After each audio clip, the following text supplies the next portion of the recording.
Өлкөдөгү эң актуалдуу темаларды Маанилүү маек программасында талкууга алууну улантабыз. Бүгүнкү программада Ооганстанда жашап келген кичи жана чоң Памирдеги мекендештерибизди колдоо максатында уюштурулуп жаткан экспедиция туурасында. Деги эле бул экспедициянын алкагында Памир кыргыздарына биздин мамлекет тарабынан кандай жардамдар көрсөтүлөт жана бүгүнкү күндө алар кандай кыйынчылыктарды башынан өткөрүп жатышат. Мына ушул маселени бүгүнкү студиянын коноктору менен кеңири талкууга алмакчыбыз. Саламатсыздарбы? Урматтуу телекөрүүчүлөр, жогоруда атап өткөн Памирлик кыргыздарга жардам аттуу тема боюнча сиздерди кызыктырган суроолор же ой пикириңиздер болсо, анда азыр экрандан берилип жаткан 65 42 33 жана 65 42 34 номерлерине чалып бизге байланышка чыксаңыздар болот. Биз түз эфирдебиз. Саламатсыздарбы, урматтуу коноктор? Биздин студияга кош келипсиздер. Анда алгач студиянын коноктору менен тааныштырып өтөйүн. Эмиль Токтошов, жогорку кеңештин депутаты. Жипара Мамбетова, Кыргыз Республикасынын өкмөтүнө караштуу мамлекеттик миграция кызматынын кайрылмандар менен иштөө бөлүмүнүн башчысы.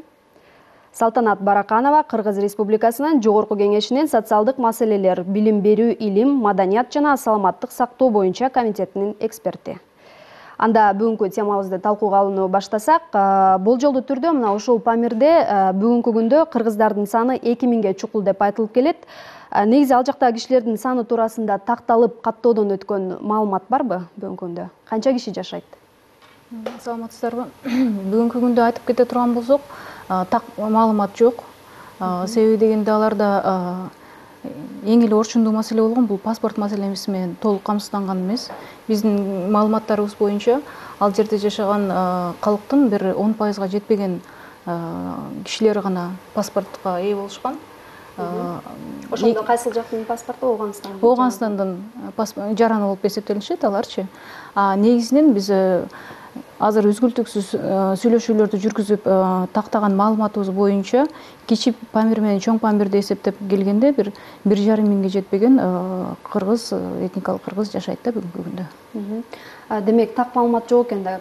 Кайсыл бир маалыматтар боюнча 2000ден ашуун, 2,5 миңден ашуун, кээ бир маалыматтар боюнча 700 деп айтылууда. Ушунун кайсынысы мындай так деп айтылат? 700 деп айтылганы бул бир тарабындагы кыргыздардын саны болушу мүмкүн, 700гө жакын депчи.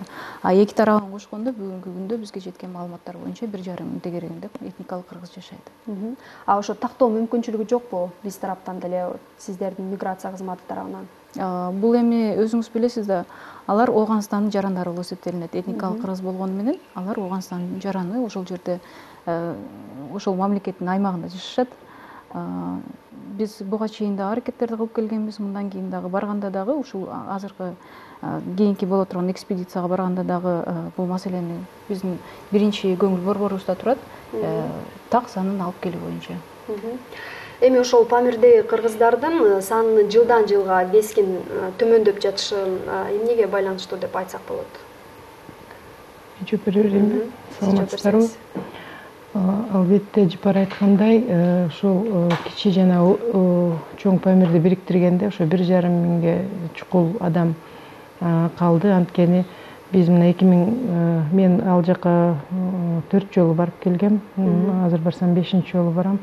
Ошо акыркы жолу барганда 2014-жылы биз бир түн калдык да чоң Памирде. Ошондо баягы ош жерге бүт бардык айыл деп коет, алар бир мындай жакын туугандар менен биригишип мындай колот-колотто жашайт да. Ошол айыл дегендердин алган мамлекет тарабынан шура деп коет экен, мындай башчы дайындап коет экен. Ошолордун баары келген да. Анан түнү менен отуруп алып, чогултуп алып, анан мен бирден жазып чыктым да. Тиги шура, тиги айылдын башчысы, атын ким? Айыл өкмөт деген. Айыл өкмөт деген. Менин атым Баланча. Сенин айылыңда канча киши жашайт, канча эркек киши жашайт десем, ал деген санаганда дагы ушундай неме болду да, теспени алып алып, Асан, Үсөн, тиги Токтомуш, ал бул деп ошентип теспени бияка чыгарды да, анан кайра санап чыкты. Мынча эркек бар экен, анан мынча аял бар экен деп ушундай немени эсептегенде 700дөн кичине 715, 720га жакын адам чыкты да. бир айылда эле?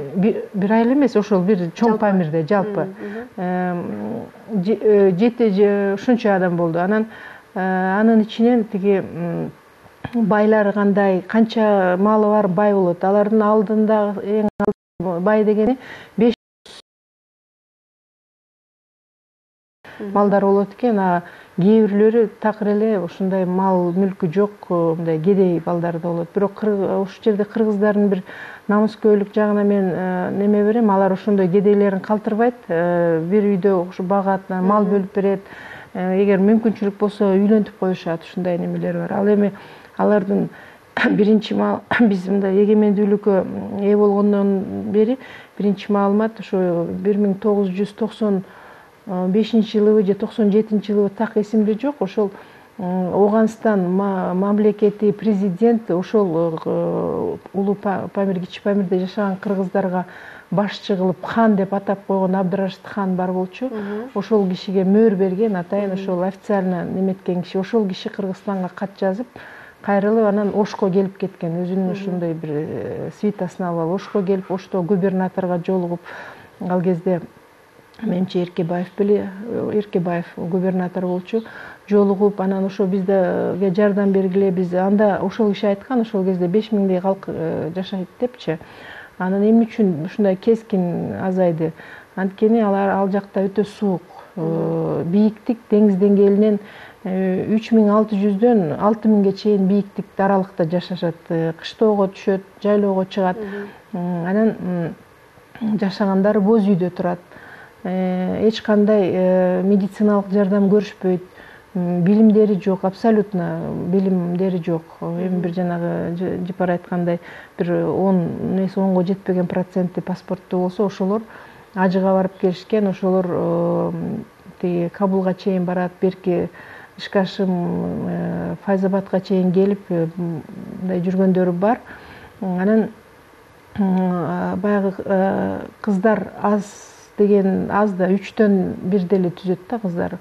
Эмне себептен? Анткени баягы кыздарды өтө эрте турмушка беришет, үйлөнөт. Ошо ислам дини боюнча 9 жашка чыккан кыздарды бойго жетти деп эсептешип турмушка беришет экен да. Негизи бардык эле кыздардын бардык эле ошол жерде жашаган элдер 9-10 жашында береби же кандай шартка жараша? Ар кандай шартка жараша болот. Кээ бирөөнүн кыздары 16-га, 18-ге чыкканда деле беребиз деп өздөрүнүн айтышы боюнча ошондой.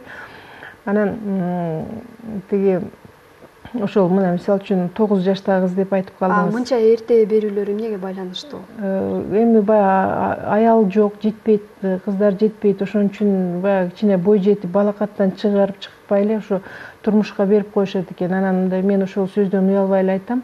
Көбүнчө аялдардын өлүмү ошол жатыны жарылып өлгөндөн болот экен, төрөттөн өлөт. Анан ошо жаш бала менен ымыркайдын, анан аял кишинин өлүмү бул жерде 97% ушундай көп да.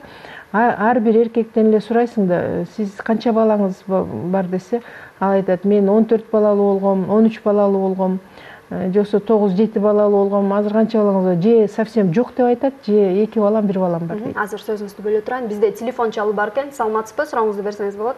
Угуп жатабыз. Саламатсыздарбы. Мен ошо этникалык кыргыздардын абдан менен карайм, көз карашым өтө түз. Кыргыздар да биздин күйө турган тукумдарыбыз. Себеби канча жылдан бери жок жардам берилип атат. Бизга алып өтүш беришпи, же болбосо кандайдыр бир ошолордо ушунчалык азап тозоктон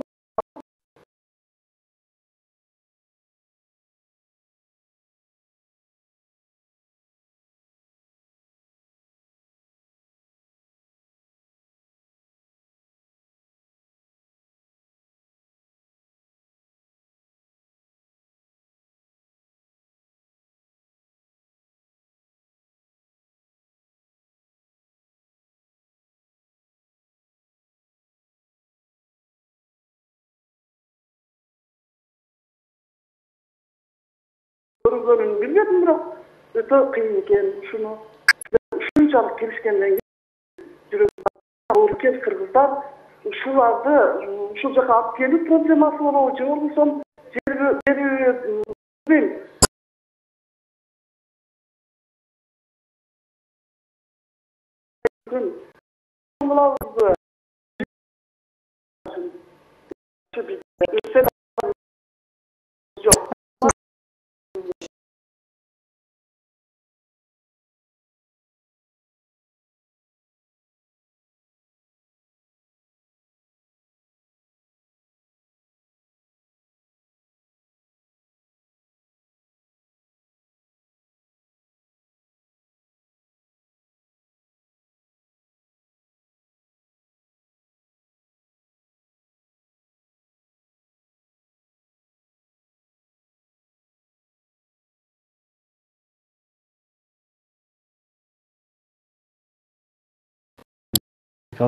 кыргыздар жашайт. Булар эми тарыхка кайтып келсек, орус тарыхчыларынын жазгандарында биздин бордошторубуз 18-кылымда көчүп кеткен. Көпчүлүгү Памирге барып жашап калган. Көпчүлүгү Фергана өрөөнүнөн кеткен. Акыркы жолу переписка Афганистанда 1959 жылы болгон экен. Ошондо 25 миңге жакын кыргыз калкы жашаган экен. Андан бери жылдан жылга азайып ал жакта бизге окшоп эле илгерки көчмөн болгон, Улуу Тоо, Бийик Тоодо жашашкан, Шарты Оор 4,5 миң километр бийиктикте деңизденген метрде жашашат.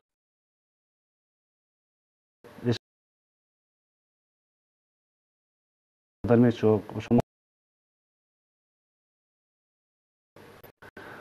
Кыргыздар өзү эми улуу калкпыз, күчтүү калкпыз, арасынан алардан да күчтүү хан деген чыккан. Ал киши бир нече жолу ошол Афганистандын парламентинде депутат болуп шайланган. Ал киши менен баары киши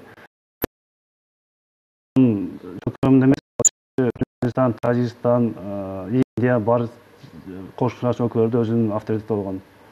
Анан 1979 жылы Афганистанда төңкүрүш болуп, ошондон кийин кыргыздардын жалпы эле Афганистандын элдеринин турмушу оор болуп, көбү мындай кыйын турмушка тура келген да. Рахмат, ошо Памирлик кыргыздардын маселеси ошо эгемендүүлүктү алган жылдардан тартып эле көтөрүлүп келе жатат да. Мына 2008 жылдан тартып бир нече жолу ошо өкмөт тарабынан атайын топтор түзүлүп, экспедиция уюштурулуп, аларга гуманитардык жардамдар берилип келет. Бүгүнкү күндө ошо берилген гуманитардык жардамдын жалпы суммасы канчага барабар болду?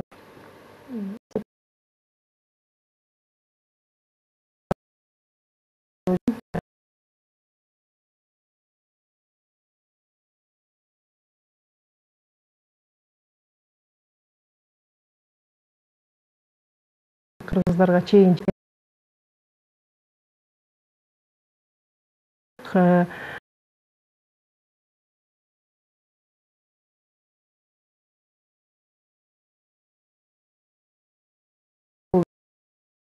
жеткен гум жардам ошол болду. Ошол жерде аябай мындай ичинде толкунданып, бизди дагы эстеген, бизди дагы күткөн, бизди дагы көргөн адамдар кыргызыбыз бар экен деп ушундай аябай неме болушту баары. Ал биринчи экспедициянын барып калган себеби ушундай болду. Мен жана айтпадымбы, Абдырашид хан 90-жылдары Ошко келип кеткен деп. Андан кийин байма-бай бул жак менен кат алышып турган. Анан Ошто мурдагы тиги Мургапта, Тажикстандын Тоолу Бадахшан областындагы Мургап районунда дагы жалаң 99% кыргыздар жашайт да. Ошол жердин акими болуп келген. Азыр сөзүңүздү бөлө турайын, бизде телефон чалуу бар экен. Кабыл алып, анан уланталы, кайра бул суроого кайрылабыз. Саламатсызбы? Сурооңузду бериңиз. Алло. Угуп жатабыз сизди, сурооңузду бериңиз. Мен мына бул баягыда да бир телевизордон угуп, бир кийим-кечек жардам дегенден ошол номерге звонок этип таба албай калдым. Эгерде жардам керек болсо, жылы кийим, аны буну болсо каяка алып барсак болот. Ошо тиги кыргыздар үчүн, тиги Афгандагы. Каяка алып барсак болот ошо. Аны буну жылуу кийимдерди. Рахмат сурооңузга.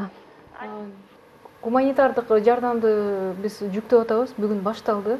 Бүгүн эртең жүктөп 30-сентябрда аяктайт.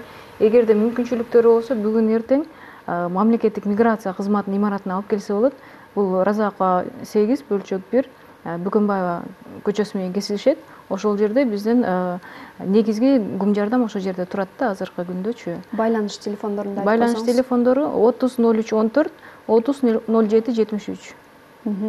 Рахмат. Жана суроого кайрылсак, гуманитардык жардам Ошо боюнча. баягы ошол мурунку Мургаптын акими болгон Атабаев Адылбек деген адамды Оштогу ошол менин өкүлүм деп дайындап кеткен Абдыраштыкхан. Анан ошол аркылуу кат келип турган бизге. Ошондо президенттин атына кат келип неме ушу жардам бергиле деди. Анан ал кат менин колума тийгенден кийин эки миграциялык фонд как раз ушул четтеги кыргыздар, көчүп келген кыргыздар боюнча иштечү. Тилекке каршы ушу фонд жоюлуп кетти баягы 2009-жылы. Анан эми бөлүм болуп калды. Азыр мына ошол бөлүмдү Жипар жетектеп отурат. Ошондо биз ошол каттын негизинде президентке ошо Айгүл Рыскулова кирип ушундай жардам сурап атышат десе, ал каршы эмесмин, жардам бергиле деген тапшырма берилип, анан аткаруу үчүн биз бюджеттен акча каралбай калган. Биз кечигип калыптырбыз. 2008-жылга ошо 5 миллион беришти. Эми ошол көрсөтүлгөн жардам жетиштүү деп айтууга болобу? Эми албетте алар деген ошол өздөрү ошол жерде аларда мал менен гана алектенип жашайт да. Мал, эт, сүт, май менен эле. Алар ошол өздөрүнүн этин, сүтүн, курут, майын алып алып, 5 күндүк, 7 күндүк жол менен топоздоруна жүктөп алып, төөлөргө жүктөп алып, кичи памирликтер Пакистанга барат, же болбосо 5 күндүк жол менен ылдыйкы Афганистан жакка түшөт. Ал жакка жол жок да, ал ошо бир аска зоолордо бир ичке жолдор менен барат, жүрөктүн үшүн алган жолдор. Кичи памирликтер, чоң памирликтер тиги ошо ичкери Афганистан жакка гана түшүшөт. Ошол жакка барып алмаштырып, бартер менен анан ун алышат, башка керектүү кийим кече алмашат. Ошол немелерин гана. Жолдон тоноп өлгөндөр болот. Мына биз ошол жердеги адамдар айтат, балдарыбызды тоноп өлгөндөр тигинти деп мал мүлкүн тартып алат, ушундай. Рахмат. Азыр бизде дагы бир телефон чалуу бар. Саламатсызбы? Угуп жатабыз. Сурооңузду бериңиз. Мен мына Жалал Абдан чыгыптан мен ардан ушу байкайм да ушу түзөкүздөн ушу летишиңдарды көрсөтүп аласыздар дайым. Анан ушу проблема дайым эле ушу ал турган кеп бийик тоолуу жердеги жашап аткан адамдардын жашоо шарты, алардын өмүрү дегендей эле кыска сүйлөйт. Менин просто оюм бар да, ушуларды может биздин Кыргызстан жөнүндө түшүнүгү жоктур булардын, мындай жашоо шартыбыз жөнүндө, биздин кыргыз эли жөнүндө. Мен ушуларга бир сунуш кылып, бир өтүнүш бар да, ушуларды мен жаш муундарынан мүмкүнчүлүк болсо алып келип, ушул жерде тарбиялап, анан бир өз элдерине барып бир чоң жаңылыктарды айтып берсе, ошолордон ынанып бир өздөрүнчө жыйынтык чыгарабы деген гана оюм да, ушуну айтып коеюн деп аттым да. Жооп берсеңиз. Аксакал туура айтып кетти. Эгерде алардын өздөрү келбесе дагы балдарын Азастан алып келсек кандай болот деген маселени коюп атпайбы? Туура, бул маселенин үстүндө биз иштеп атабыз. Бул азыркы барган учурда дагы канчалык деңгээлде алардын даярдыгын биринчи жеринде баягы талдап көрүш керек болуп атат да. Алар бизге Кыргызстанга балдарын окутканга даяр болсо, ушул эле барган экспедицияда эгерде тиешелүү документтер даяр болсо, биз алып келгенге даярбыз. Ошондой максат менен баратабыз. Эгерде мындай даяр эмес болуп кала турган болсо, бул маселени биз көңүл сыртынан калтырбайбыз. Эгер да, анан кийин дагы элчилик аркылуу бияка алып келгенге аракет кылабыз. Сиздин пикириңиз кандай? Негизи көчүрүп келүү негизги максат барды көчүрүп келиш керек. Азыр биздин жардам бергенибиз болбогон бир тыйын да. Ал биздин жардамчылардын күнү өтүп атат. Негизи максаты биздин мамлекеттин аларды бир-бирден экиден алып келип көчүп келиш керек. Бизде жери бар, чүйдө жери бар, Баткендин жери бар, алып келсе, ал өздөрүнүн оокатын өзү кыла берет. Бул мамлекеттин саясаты болуш керек. Бул баары өз көңүл буруп, муну азыртан алып келсе, кийин көрүп атасыздар, 4-5 жылдан кийин Кыргыз калбай калат. Сиздер деле ошо жогорку кеңеште сиздердин деңгээлде ушул маселени көтөрсөңүздөр болобу? Биз мен бул боюнча өзүм көзөмөлдөп турам.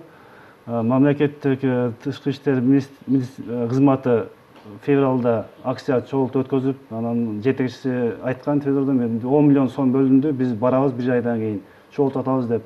Акция болгон, элдер жардам берген, студенттер, пенсионерлер колунан келген продукту, кийим-кечек беришкен.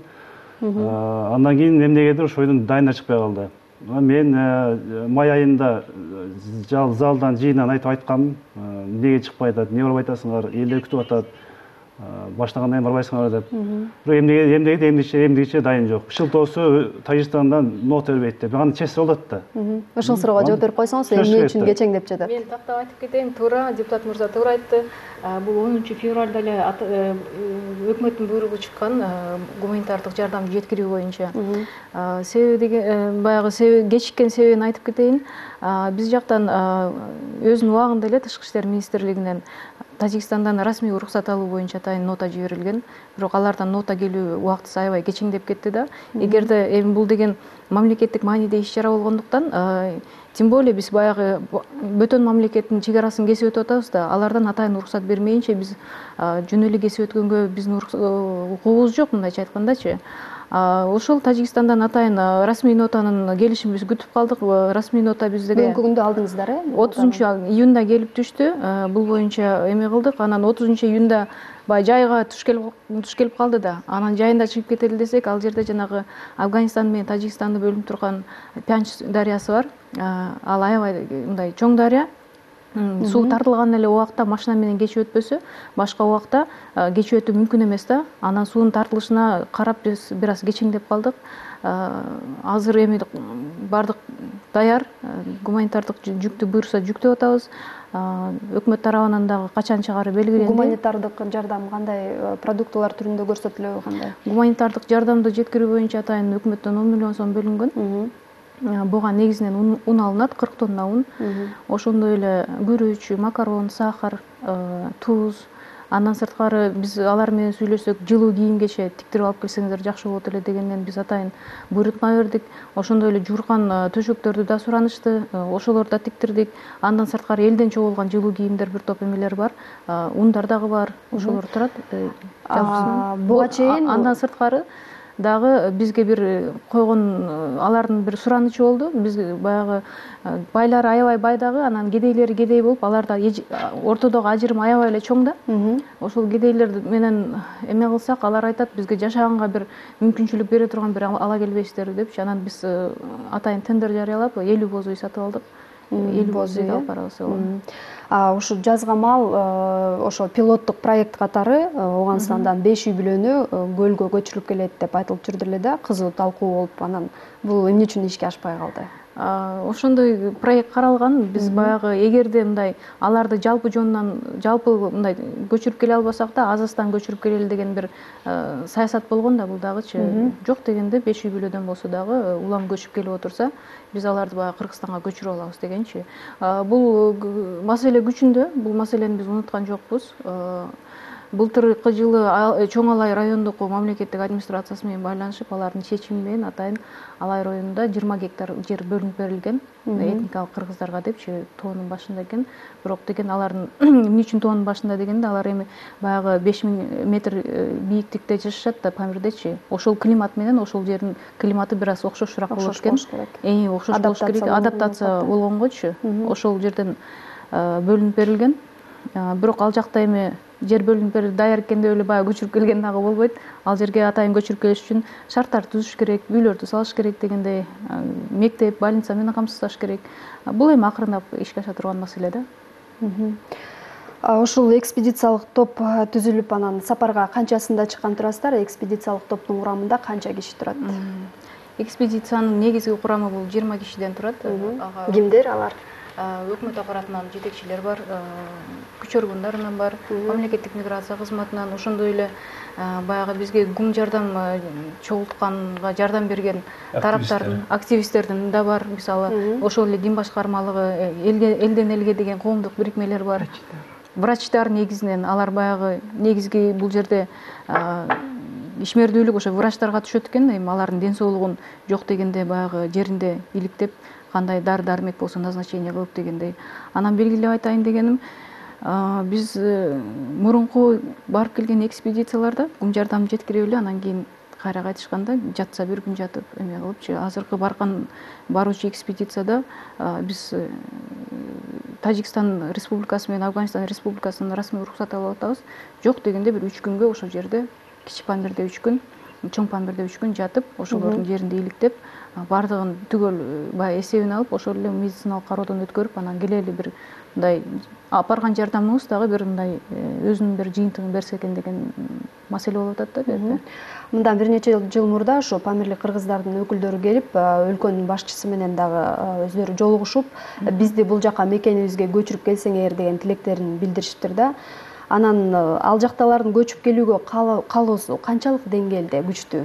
Бардыгы эле көчүп келгиси келеби же арасында көчүп келгиси келбегендери дагы барбы? Мен жооп берейинчи. Жанагы делегация болуп келди деп атпайсыңарбы? 2007-жылы турист болуп 7 киши келип кеткен. Ошо Абдырашыдхандын 2 баласы, берки Чоң Памирден ошо депутат болуп жүргөн Турдакун Ажы деген лидер келген. Ал киши тилекке каршы жакында 1 ай болду элек өтүп кетти. Былтыр инсульт болду эле.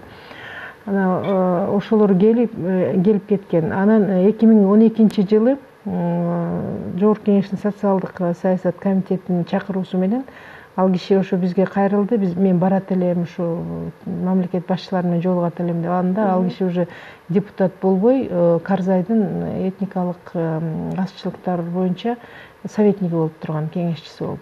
Ошондой кат келгенде биз чакырык жиберип, ал киши келип, президентке да жолуккан, Алмаз Шаршеновичке, ал кезде премьер-министр Бабанов болчу, Бабановго жолуккан, спикер Асылбек Шарипович Жээнбековго үчөөнө тең жолугуп, ошол көйгөйлөрдү айтып, баарын эметип кеткен.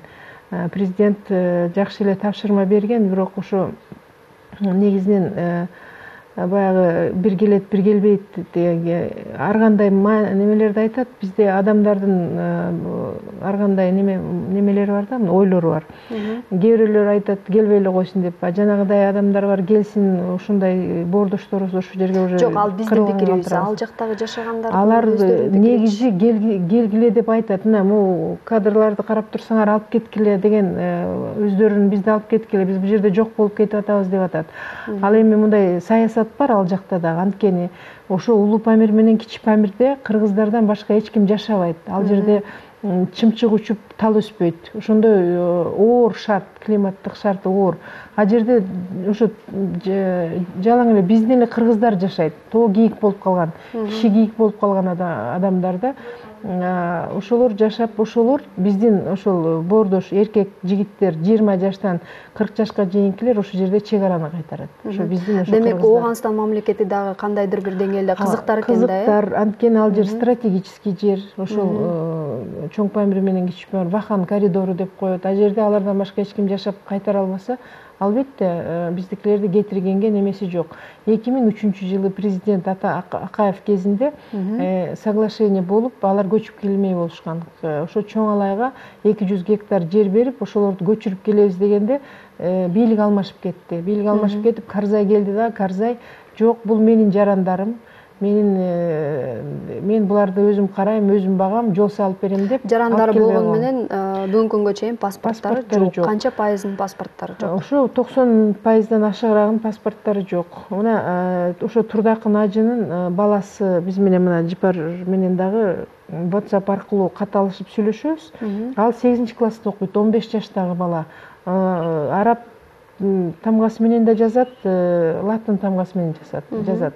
Мен алып кетсеңер, мен барып ошол жактан окуйм деп атат. Алып кетели, паспортуң бар десек, паспорту жок. Паспорту жок, чыгарууга чыга албайт, алып келе албайбыз. Ошо мыйзам боюнча да мамлекет тарабынан этникалык өзүнүн мекенине көчүп келген кыргыздарга кандай кепилдиктер берилет? Көчүп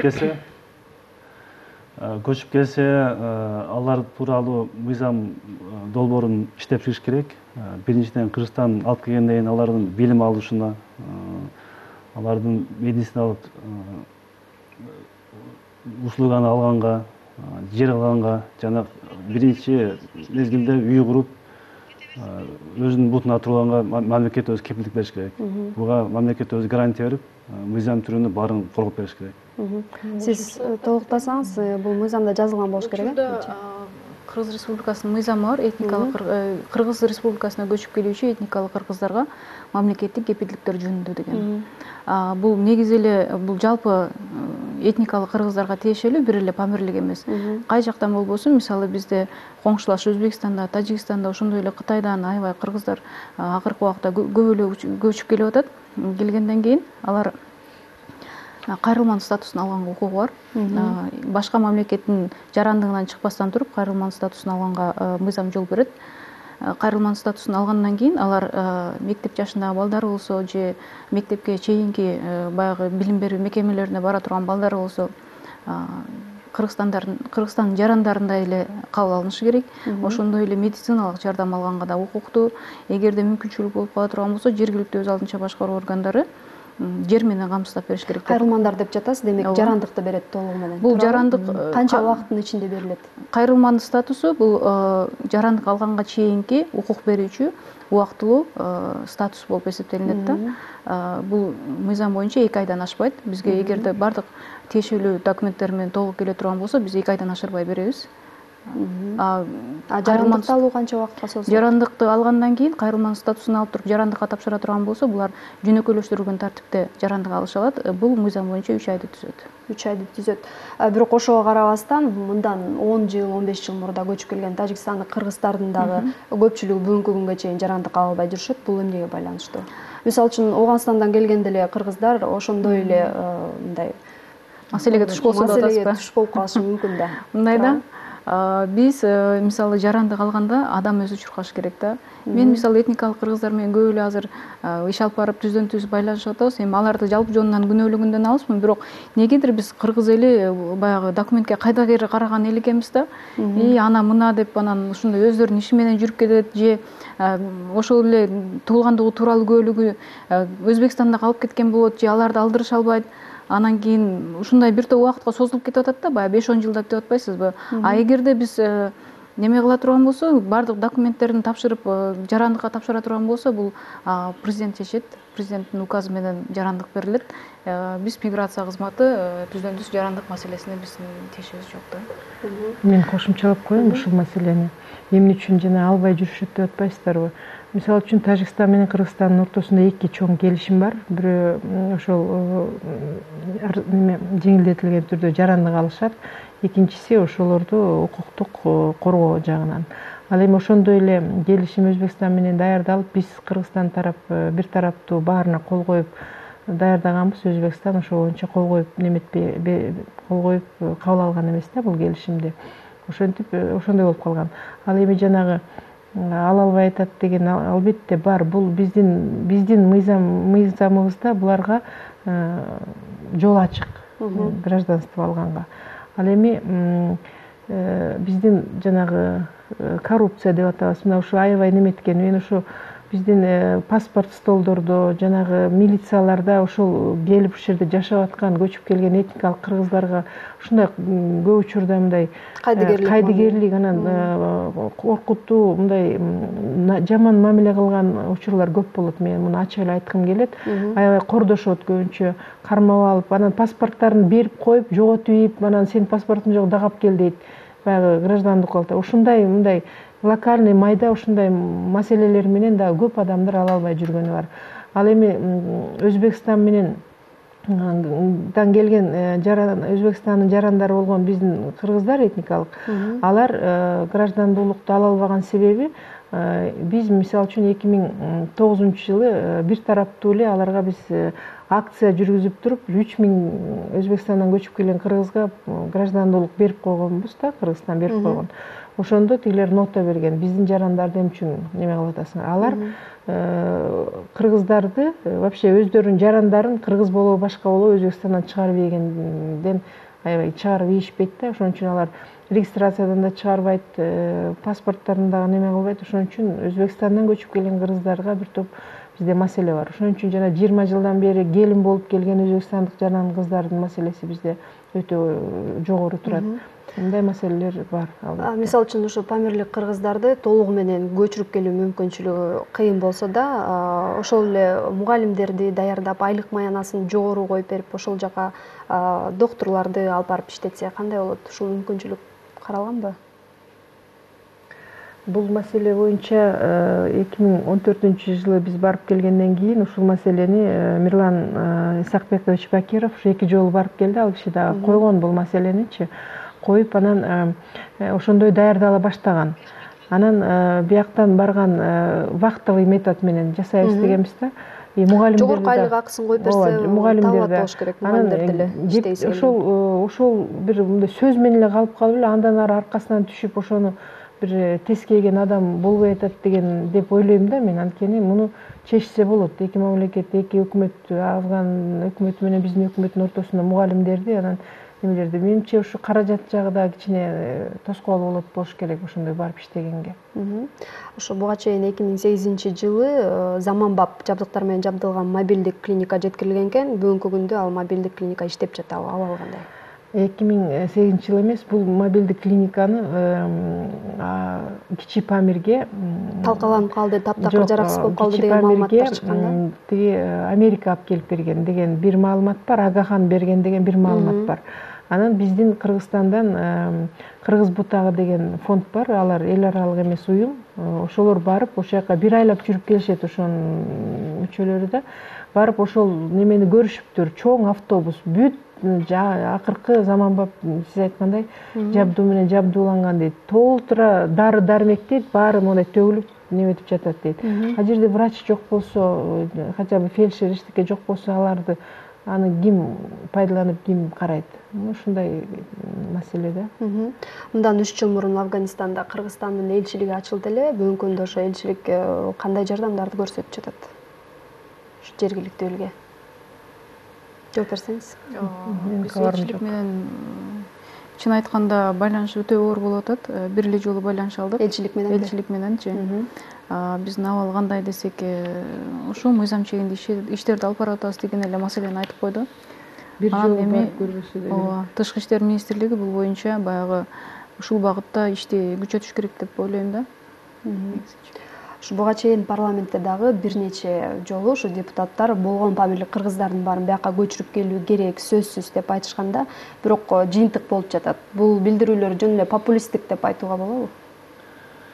Биз айтып атабыз. Маселе көтөрүлгөнү менен чечилбей жатат. Маселе көтөрүлүп атат, айтып телевизия тештеген калды. Биз эми көзөмөлдөйбүз, биз айтабыз. Элдин үнүн угузабыз. Маселе барып эле өкмөттүн ичине киргенде токтоп атат. Бул эмне себептен болсо, бул баягы каражат. Эми бул памирлик кыргыздарга көп да каражат керек жок. Бул жерде мен ойлойм, ичинде патриоттук сезим керек, анан кичине кайдыгер кылбай, айткан сөздү аткарыш керек да. Аракет кылсак, кичине иш бүтөт. Мисалы өзүң айттыңыз, элчиликтин кабары жок деп. Анда элчиликтимиздин неге бар? Өзүнүн бордошторунан кабар албаса, барып жөнүнө бир кагаз менен нары бери ташып иш кылып атат. Рахмат. Бул бир түзүрөөк. Биз көзөмөл калабыз. Жанагы мыйзамчы, мамлекеттик кепилдиктер жөнүндө мыйзам, жана кайрылман статусун берүү, аларга ошол статусту берип коюуга мүмкүндүк түзөт да биз тараптан. Бул жерде биз дагы иштебей атабыз, алар билбейт муну. Албетте билбейт, алар билимсиз болсо. Эгерде алар арыз жазып, мага кайрылман статусун бер деп ошол жерден берсе, бул ошол мыйзамда да, ошол жободо да жазылып турат. Элчилик аркылуу алар ошол кайрылман статусун алат. Бирок ал статус бир гана Кыргызстандын территориясында иштейт да, ал жакта иштебейт. Бирок ошол жерден ошол статусту алып, ошол статус менен жашай берет, статус бар. Ошол эле статус менен ал элчиликке дагы арыз берет ошо 3 айдан кийин. Мени Кыргызстандын жараны кыл депчи. Ал ошол биздин элчилик ошол жактан жараны кылып койсо болот. Анткени алардын Афганистандын жараны же болбосо мына деген аларды идентификациялап турган эч кандай документ жок аларда. Алар чындап келгенде жарандыгы жок адам, лица без гражданствага туура келет. Ошондой маселенин үстүнөн иштегенге, эгерде биз чынында ошол Афганистандагы биздин кыргыздарга боорубуз ооруп, чын эле ошолорду көчүрүп келели же ошолорго ошол жеринде жардам берели деген бизде саясий эрк болсо, Анда Кыргызстанда ошол именно только ошолорду менен иштөө боюнча ошолорго жардам берүүчү бир центр же дирекция түзүш керек. Бизге бөлүнгөн убакыт соңуна чыгып калды. Сиздерге маек куруп бергениңиздер үчүн чоң рахмат. Урматтуу телекөрүүчүлөр, бүгүнкү программада Памирлик кыргыз боордошторго кантип жардам беребиз деген теманы талкуу кылдык. Жакында пландалып жаткан экспедиция ийгиликтүү болуп, аман эсен барып келишиңиздерге тилектешпиз. Кайрадан эфир аркылуу көрүшкөнчө саламатта туруңуздар.